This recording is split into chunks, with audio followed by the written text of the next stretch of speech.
Okay, so good morning. So in this video, I will show you how to add or subtract dissimilar rational expressions. Okay, so we will simply get the LCD of this n squared, 3n squared, and 6. So the LCD is equal to 6n squared, 6n squared. Okay, so 6n squared divided by n squared is 6. So this 6 now here, you will multiply that to n minus 3.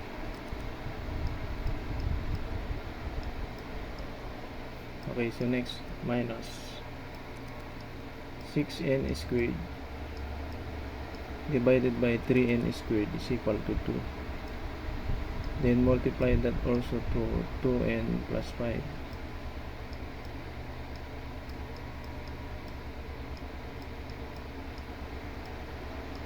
Okay, plus 6n squared divided by 6 is equal to n squared times 5n is 5n cubed. Okay, so apply now distributive property. 6n, so 6 times n is 6n.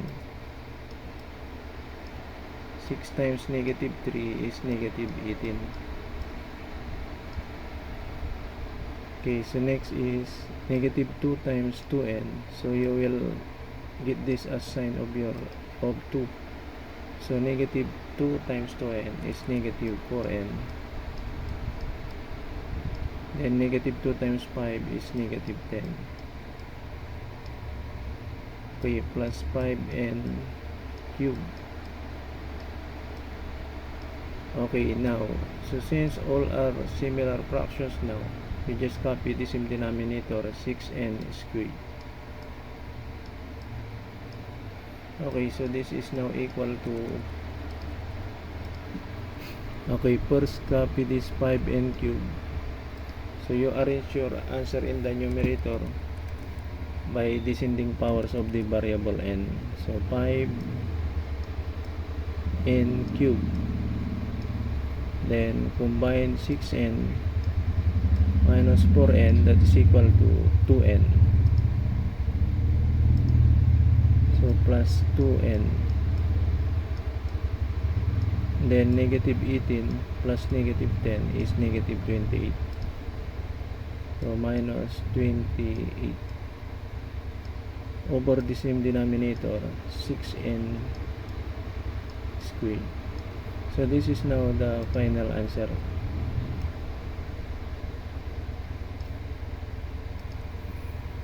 Okay, number 21. The LCD here is s minus r. So s minus r plus s minus r. So your LCD is s minus r. So s minus r divided by s minus r is 1. 1 times 5 is 5. S minus r divided by r minus s is equal to negative 1. Negative 1 times 3 is negative 3. Okay, I will show you how. S minus r divided by r minus s is negative 1. So s minus r all over r minus s. Okay, as you notice, s minus r, and then if we apply the commutative property from the denominator, we write first negative s, okay, negative s plus r. Now s minus r, if from the denominator, if we bring out here negative 1, then the negative s becomes positive s now. Then the positive r becomes minus r. Okay, why? It's because if you will distribute this negative 1 times s, this is equal to negative s, and negative 1 times negative r is equal to positive r. So therefore, you can cancel now this s minus r. You cancel this s minus r here with the denominator. So the remaining expression now in the numerator is equal to 1. So what is the result now? 1 divided by negative 1 is negative 1. Okay? So that's why when you divide these two, s minus r divided by r minus s, the result is negative 1. So negative 1 times 3 is negative 3. So combining now, copy the same denominator s minus r divided by, or copy the same denominator s minus r. You just combine now the numerator. 5 minus 3 is equal to 2, and 2 over s minus r is now our final answer. Okay, so number 22. So this is similar to number 21. Okay, so your LCD is equal to x minus 2y, x minus 2y divided by x minus 2y, that's equal to 1 times 2x minus, so x minus 2y is the LCD. Okay, if we go back to example 21, the result of this again is equal to negative 1. So negative 1 x minus 2y divided by 2y minus x is negative 1 times 2y is equal to negative 2y. Okay, you copy the same denominator, x minus 2y,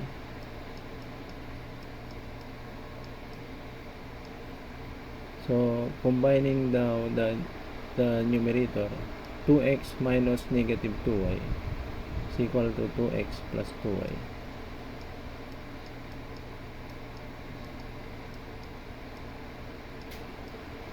And this will be our final answer.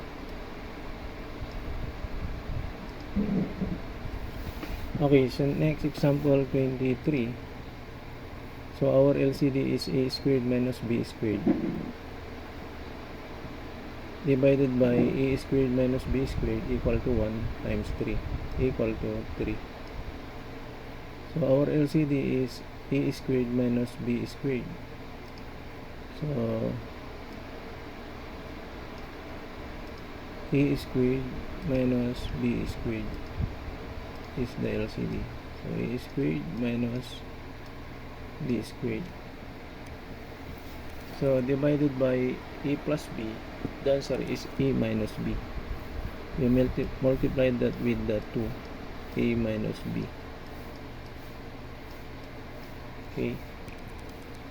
So combining now, they have the same denominator, so just copy the same denominator, a squared minus b squared divided by a squared minus b squared equal to 1 times 3 equal to 3.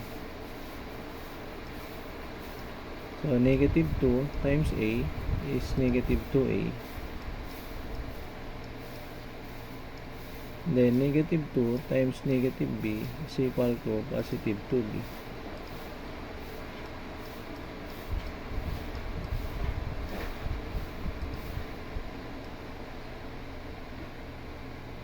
Okay, and then the result now is equal to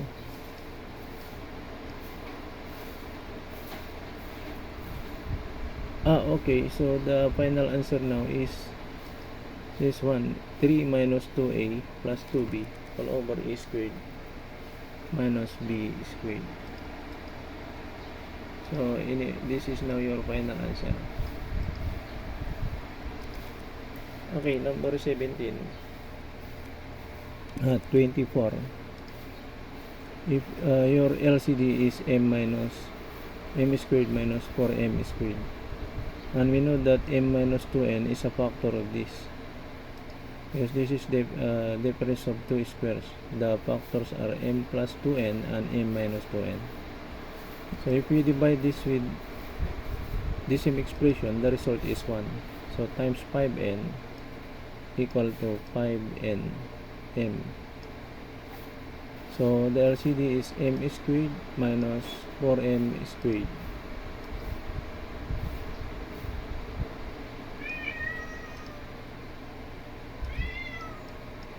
N squared.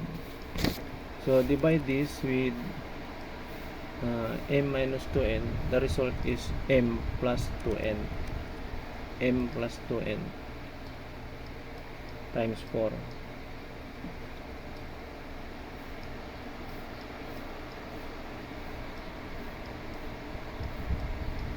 Okay, so you copy the same denominator now.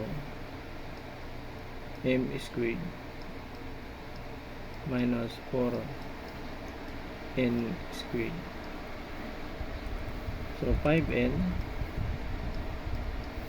Okay, 4 times m is 4m. Then 4 times 2n is 8n.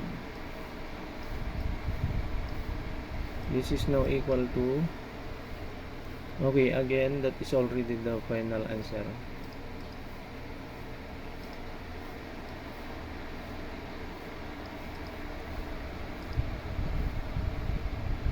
Okay, so next, number 25, the LCD is 5.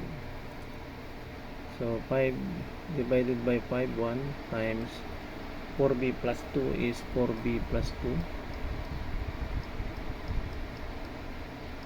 Next is 5 divided by 1 is equal to 5 times b equal to 5b.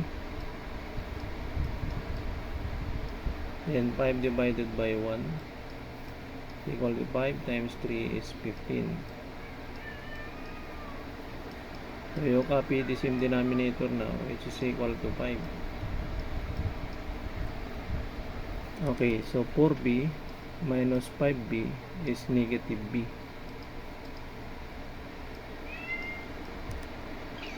Next is positive 2 plus 15 is 17. So plus 17. So this is now our final answer. Okay, for number 19, the LCD is equal to C. So this is over 1, this is also over 1. So C divided by 1 is C, times 3C is 3C squared. C divided by 1 is C, times 2 is 2C. Okay, C divided by C equal to 1 times C minus 1 is C minus 1. Okay, you copy the same denominator C. Then combining like terms in the numerator, you just copy 3C squared, 2C plus C, that's equal to 3C plus 3C, then minus 1.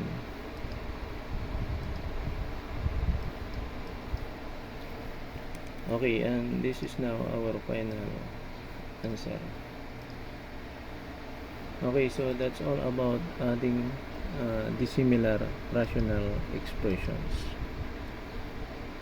Okay, bye bye. Subscribe to my YouTube channel, and then paki-share na lang, and then also paki-pindot na rin yung notification bell. Okay, salamat po.